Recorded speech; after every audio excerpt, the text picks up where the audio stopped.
Welcome back to the channel. In this episode, we are back on the 1970s Chevy C20, where we are fitting it onto a 2007 Chevy Silverado. And in this episode, we are going to shorten the wheelbase up, and we're not going to be cutting the frame and splicing it together. Stay tuned to see more.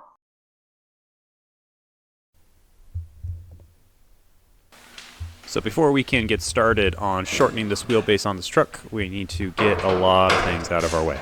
And we are going to start with this cab and body panels that you can see me removing right now. The order of operations on getting this truck disassembled is you have to remove the fenders, and then the doors, and then the cab comes off.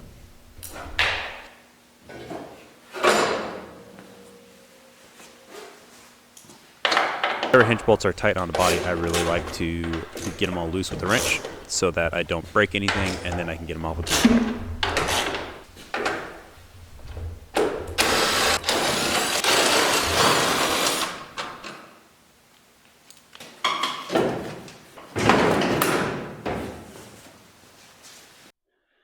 Okay, we got the body off the frame. It's looking good. Now we need to get the exhaust removed, get the driveline removed, figure out what we're going to do with these brake lines, get those removed, and then all these cab brackets and bed brackets need to come off so we can clean up this frame, because so we're going to be moving the rear axle forward and then cutting off the back section of the frame that's not going to be needed anymore. And this bracket is going to end up basically where this old cab mount is, so we don't need those. Plus, I hate it when people leave these brackets on during a swap like this. Makes it very obvious that it was a swap, and we want this thing to be clean and factory looking. So here we go.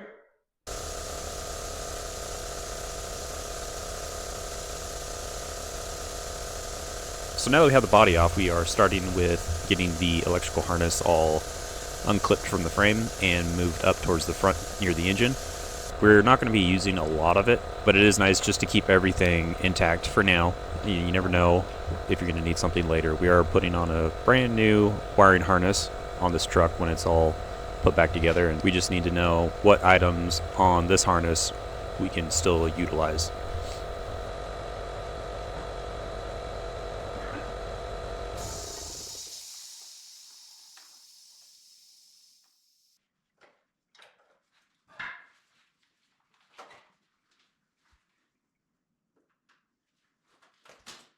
We will be using these brake line cables again once we reassemble everything. We'll need to reroute them a little bit, but it is nice to have them still intact.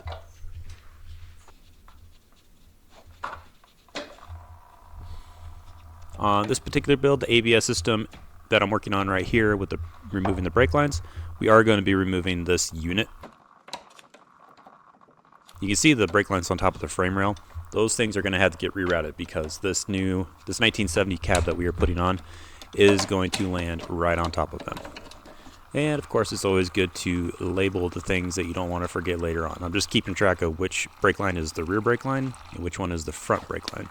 That is coming off the master cylinder.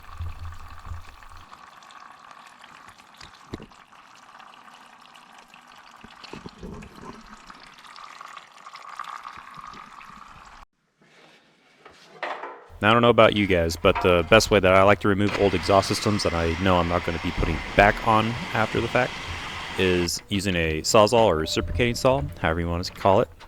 The problem that I had here was, you notice the blade is it was a little too small for this application, getting this exhaust cut off. It kept hitting on the inside of the pipe, and I don't recommend doing that. I highly suggest that if you're going to do this, you need to get a cutting blade that is extra long to cut through completely. I was being cheap. I did not have a long enough blade on hand. Chose not to go to the store to get one, and honestly, I regretted doing that. I do want to take a moment and just say thank you to everyone who is supporting the channel by watching the videos. I highly appreciate it. This has been a fun time making these videos for these project builds that I've been working on, and I highly appreciate it. And if you guys haven't already, go ahead and subscribe to the channel if you guys are liking what you're seeing and you want to see the builds that I'm working on get finished all the way through. We have a 1960 Ford truck that I am putting on a 2008 Ford Super Duty chassis, four-wheel drive, and converting the cab to an extended cab.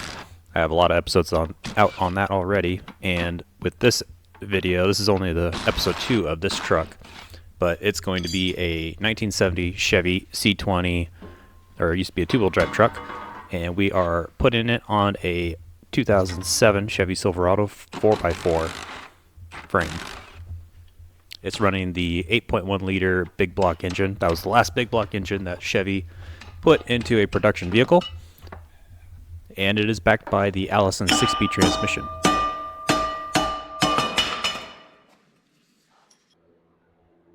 Okay, here we go. We got the shocks off, got the brake lines removed, we got the e-brake disconnected, all kinds of other little miscellaneous things. Got the exhaust out of the way. We are ready to finally start cutting into this frame and get all of these frame mounts for the cab and the bed removed, because we're going to move the axle forward 30 inches, which means this bracket for the front spring hanger is going to end up somewhere around where this bracket is, and so it needs to get out of the way. So let's throw some sparks.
Okay, I just want to walk you guys through my process here, what I'm doing to make sure I can get this accurate. First thing I needed to do, I got the frame level. I had to block up the front tires with a couple 2x4s. The two 2x4s actually raised it just a hair too far, so then I had to use the gantry and raise up the rear end just a touch. It's not moving, it's not going anywhere. That gets the level perfect. So now I know everything that I'm doing. I can move it straight across. I can use the laser, and I know that the line on the laser is accurate to the frame itself. Then I located the rivet, so I'm going to reference that rivet.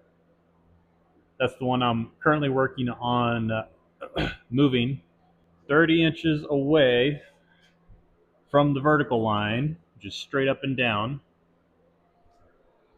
we get this.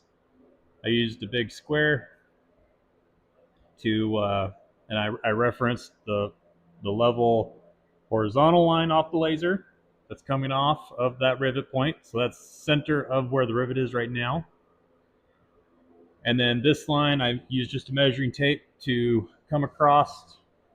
Okay, so since this edge of the square is vertical in reference to the laser line, I can measure from the edge of the square to this laser line here, and I get 30 inches exactly. Hopefully you guys can see that. So now I know that this rivet can move to the edge of this line, and it'll be exactly 30 inches forward. And then I will be moving that rivet location also 4 inches down to account for the 4-inch lift we're getting. And so because this is 0 on the square, I can measure 4 inches down and see that dot. And I put it just a hair longer than 4 inches because the line of the laser, it's right on. And so if I do 4 1/8 on all of my holes that I reference, then that is where they'll all be. I hope that makes sense. That's my thought process here, and I hope it works. I mean, it should.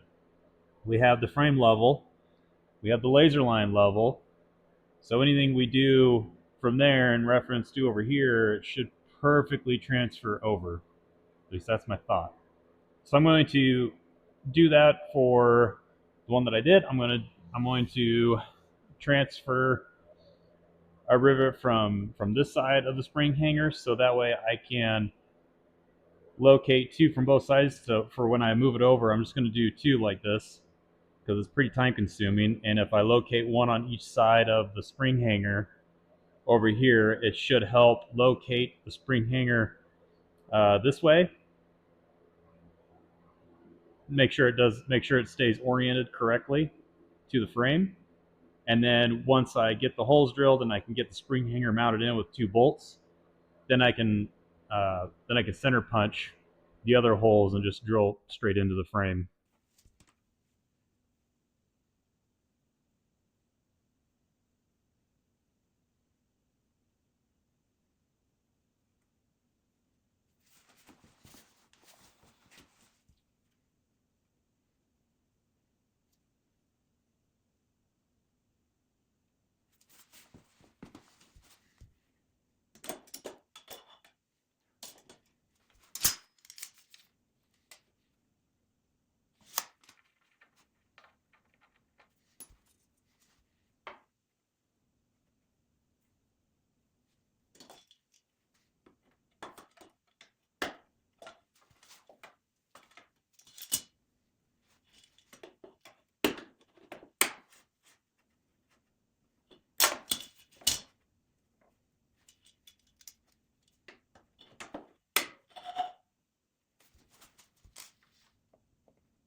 Well, that was lucky.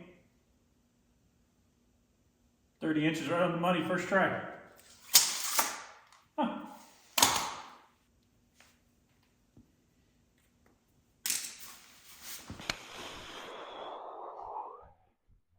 Okay.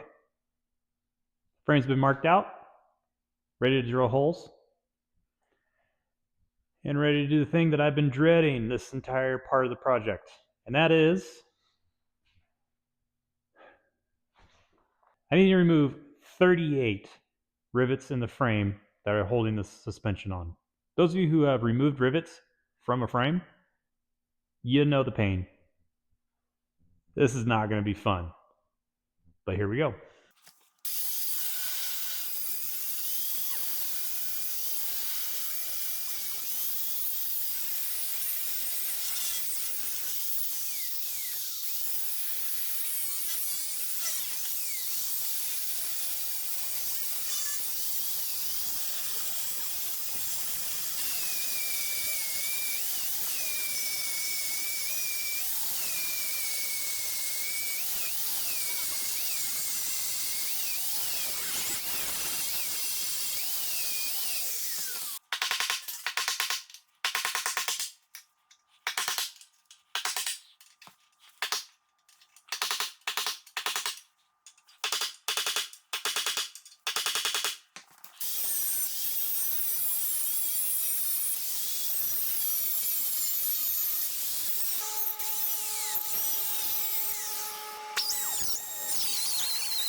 let's see this thing, let's see if this axle moves forward.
Okay, so yesterday we ran out of time to get this all wrapped up. I did manage to get the front spring hangers bolted in with 2 bolts on each side. And then I also got the rear spring hangers, 2 holes drilled and bolted in. They're sitting a little too far below the frame rail that makes me feel comfortable with, so we're going to have to figure out what to do. I don't know if a shackle flip kit is going to be the right answer for this. It might lift it too high. So I'll have to figure that out. But we are at a good point where it is sitting on its own weight, which is good. That means it's not going to take up space in the shop because I might need to order some parts or design some new brackets and get those on order. So the frame could still roll around, which is good. And I still have the rear area suspended. We're going to now cut off the back of the frame behind the spring hangers so that it will definitely shorten up the frame, and it'll really help me in the shop because this thing does take up a lot of space, and even just removing those 30 inches will give me a lot more space to work with the truck and inside the space of my shop. So let's get that done, and then we'll get this video wrapped up.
All right, that's it. Suspended on its own weight, and it's holding up just fine. That turned out way better than I was expecting. And I don't have to do any welding now, which is amazing.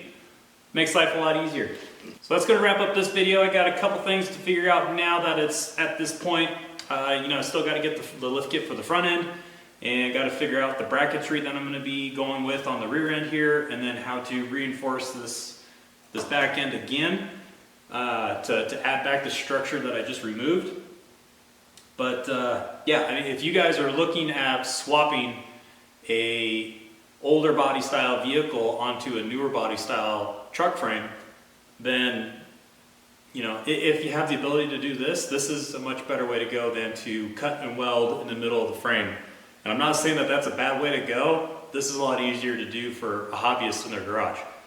And what really made this possible was the fact that from the frame kicks up to here from the front, and then it's just straight back. It does have this bend right here. It gets narrower.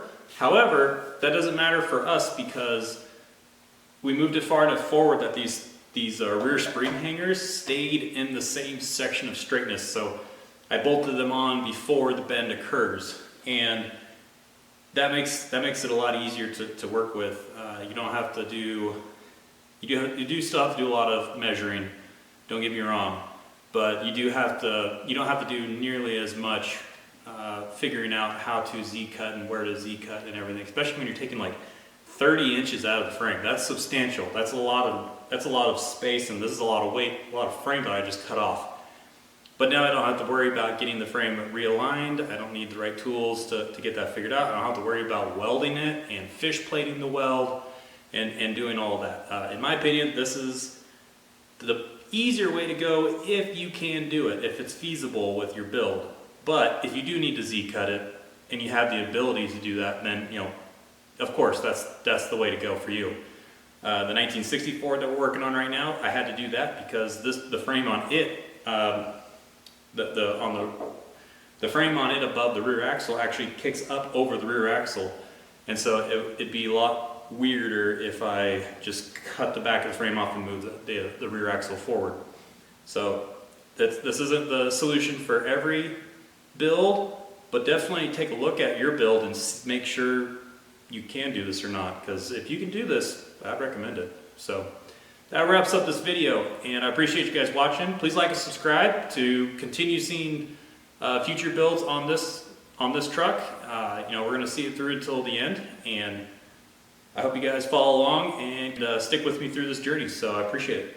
Have a good day.